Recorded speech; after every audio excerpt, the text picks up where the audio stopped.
आजकाल नवरा बायकोमध्ये खूप सारे वाद होत असतात. ते वेगळे होण्याचं पण प्रमाण वाढलंय. तर त्याची खूप सारी कारणे आहेत. त्यातलं एक कारण मी तुम्हाला सांगते. कसं होतं, जेव्हा आपण एकमेकांना चूज करतो, जीवनसाथी म्हणून आपण सगळ्या प्रायोरिटी बाजूला ठेवून त्या व्यक्तीचा विचार करतो.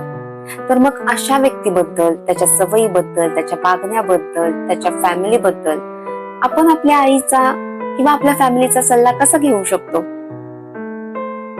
एक लक्षात ठेवा, तुम्हाला तुमचा जर संसार सुखाचा करायचा असेल ना, तर तुमच्या दोघांच्या मध्ये तिसऱ्या कोणालाही घेऊ नका.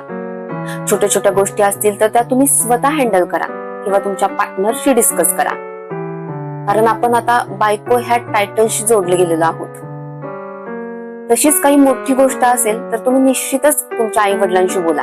कारण तुमचा जीव हा समाज, मारहाण, प्रतिष्ठा यापेक्षा निश्चितच मौल्यवान आहे.